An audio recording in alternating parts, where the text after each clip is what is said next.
believe it or not, called martial law. This would give the President of the United States the authority to declare basically martial law during times of peace. There are new disturbing developments out of Washington tonight regarding the President's belief that he has the legal authority to assassinate U.S. citizens. Incredibly enough, it appears that our Commander-in-Chief actually believes that authority exists not only on foreign soil, but right here on American soil as well. But Senators McCain and Levin have added this legislation which would authorize the President to declare the entire United States of America, all 50 states and all territories, to be a battlefield, right, even though there's no battle, thanks be to God, going on here. War on terror is different. And that would authorize him to use Commander-in-Chief authority in the United States, to use the military to arrest people in the United States who, in the President's opinion, are enemies of the country. Particularly to hear President Obama claim the power to keep people in prison indefinitely with no charges against them, no conviction, no sentence, just imprisonment.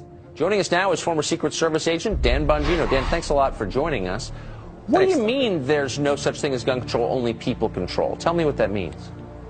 Tucker, this is larger ideological ploy by this administration. They're not being authentic with America, whether it's the sequester, health care, or the gun control issue. What they do is they manipulate an emotional crisis, a national emotional crisis, to further an ideological agenda which involves the evaporation, the slow disintegration of your civil rights, your liberties, your ability to live and let live. And it's a disturbing pattern that, frankly, is really starting to get under my skin. The US is funneling money into tracking systems that are threatening to make the very concept of privacy a thing of the past.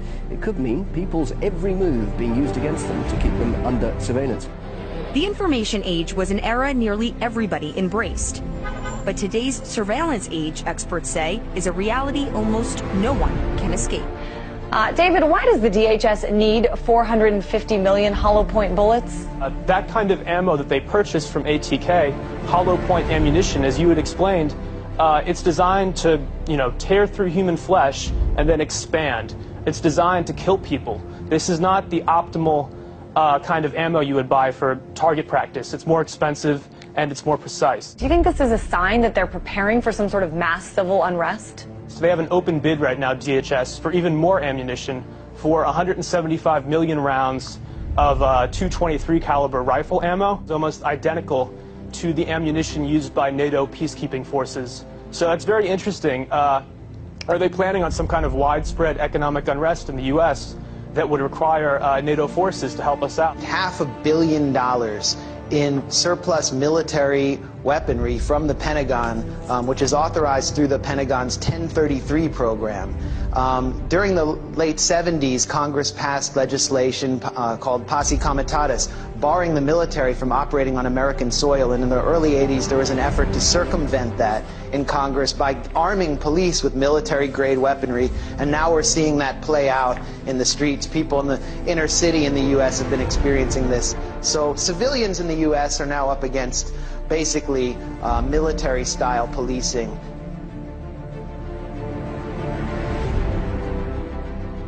The battle against terrorism involves all of us. Everybody in this country is a potential terrorist. The Department of Homeland Security sent to law enforcement agencies across the country warning about the potential for an increase in right-wing extremist activity. It warns about groups and individuals dedicated to single issues like abortion, immigration, and gun rights. Tonight, our focus is on every American's right to freedom of expression and freedom of religion. It's the Christians who are under siege by government officials and anti-religion groups who think Christmas and Christianity have no business in the public arena. The Department of Defense has just issued a new list of extremists that should be watched. And on that, in fact, number one, past the Muslim Brotherhood and past Hamas, Hezbollah, number one, evangelical Christians. We begin tonight with a newly leaked U.S. Army military police training manual for what they are calling civil disturbance operations. The Army manual outlines the plan to kill rioters and demonstrators in America. That's right, they have plans to confiscate our firearms and kill American citizens on U.S. soil. This during a mass civil unrest. I guess shooting innocent civilians perhaps. And it goes on to describe how prisoners will be processed through internment camps. Wow. So there you have it. Our own military being trained for armed conflict with U.S. citizens. They're being trained to confiscate our guns in preparations to process us into camps during civil unrest. A pretty scary scene along the Chicago River turns out to be a military training exercise. There was nothing routine that folks reported about seeing the jarring, as they witnessed the jarring scene of at least 3 Black Hawk helicopters flying at times in close order formation. Just in, a military drill in downtown Miami, complete with these Black Hawk helicopters, elite soldiers, and police officers swarming the street. Take a look, swing back over here. This may be involved in this training or not. Again, let me tell you what all of this is that we know of. It's a joint military training exercise involving local police, also military. Sight of Army helicopters and the sound of gunfire created a lot of concern this afternoon in one Houston neighborhood. There were armed men in fatigues, plenty of weapons, and what many thought were real live rounds.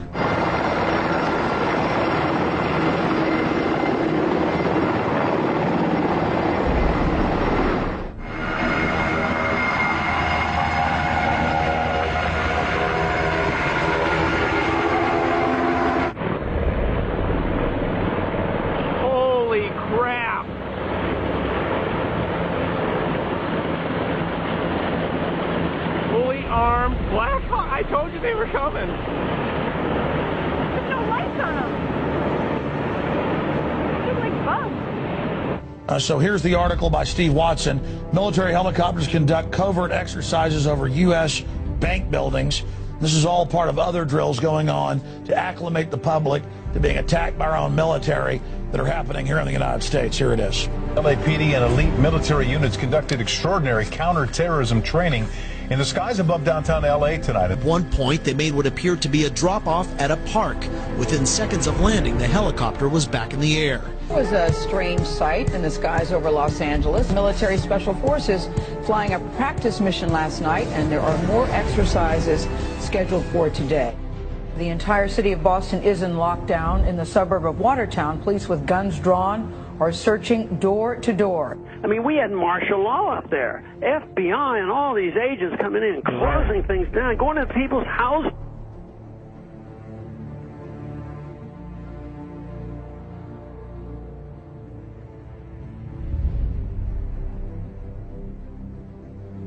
Mr. President, I do want to get right to the news of this week. Sure. The terrorism in Boston. Yeah. Many people have wondered if it took you right back to 9/11 when you heard it. Well, at first, I was deeply concerned that there might have been a organized plot. I don't know all the facts. I don't think we all know all the facts, but I was deeply concerned that this could have been, another.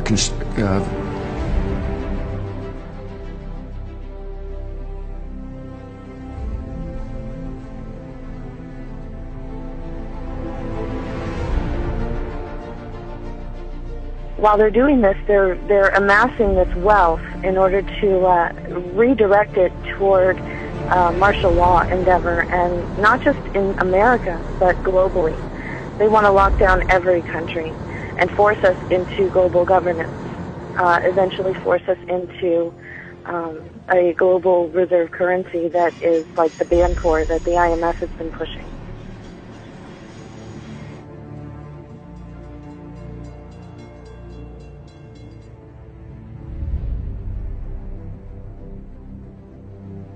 And those people who have been yelling, oh, the UN's going to take over global Conspiracy government. theorists. They've been crazy, but now they're right. Yeah, well, when It's happening. When Geithner said he would be open to the idea of a global currency last week, yeah. Those conspiracy people had said and suggested that for years. You're not wrong. And when massive foreign trade deals are made, they are done in U.S. dollars, which serves as the world's reserve currency. Now the UN is backing a plan to change all of that and create a new global currency. There is a global meltdown coming. It is a global depression, and one world currency and one world financial system is the end game. China said last week they want one global currency. France said yesterday or the day before that they want one world order, a new world order, at the end of this event. U.S. State Department, the Federal Reserve, even the EPA are sending billions of dollars overseas, and many economic and political decisions made in the United States just don't benefit us. They benefit a would-be one-world government. Because of the programs like this and just the fiscal conditions that we're in, it feels like there's a greater sense of urgency to get to that one-world government. Do you feel like the Obama administration may actually be hitting the gas rather than the brake pedal when it comes to this? To answer your question, absolutely. I think Obama's got his foot on the gas pedal and is going full speed ahead with taking us towards a global government. Oil looks higher, gold looks higher, currencies look weaker, all for the reasons that we talked about before. I mean, you've got huge wage disparities. I don't know how that inevitably resolves itself. It may resolve itself in some type of a global currency crisis. And then if the global currency crisis unfolds, then inevitably you get, I guess, an alignment under a global world government, a new global currency, and a new world order. If the feds do not stop the wild spending and do not reform Medicare and Social Security, the U.S. dollar will collapse. That means that all of our savings, all of our investments, our homes, and everything else will blow up before our eyes.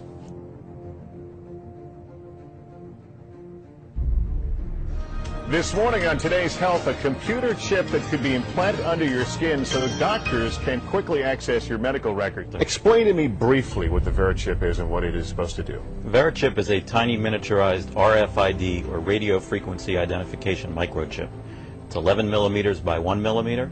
It's about the size of a grain of rice. Well, we've got one sitting there by a penny to give us a little perspective of the size. Very Correct. Tiny. You implant it under the skin how? It gets injected, just like getting a shot of penicillin or any medicine that you would get in a doctor's office. It goes in the upper right arm. Implantable human chips. Supporters hail the technology as a medical marvel. You have one in your arm right now. That's correct. Where is it? It's in the upper right arm. It's a simple injection process. Finally from us this evening, technology on the cutting edge. We were interested today to hear that more than 100 law enforcement officials in Mexico are having microchips implanted in their arms. The chips allow a person to be scanned.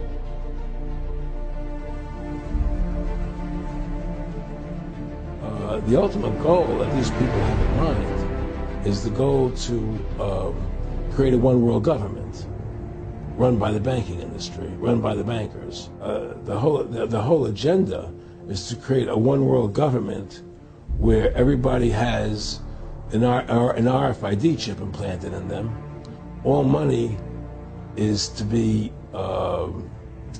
in those chips, right? There'll be no more cash. If you're like me or you, and you're protesting what they're doing, they can just turn off your chip, and you have nothing. You can't buy food. You can't do anything. It's total control of the people. And that chip's connected to a database that has your purchasing records, what you do, what everything, you sell. everything is in there, you know? And so they want a one-world government controlled by them, everybody being chipped, all your money in those chips, and they control the chips, and they control people, and you become a slave, you become a serf to these people. That's their goal. Look, the CIA has done in this country, what they've done to us is unbelievable. Look at the terrorist acts that have occurred. The CIA behind most, if not all, of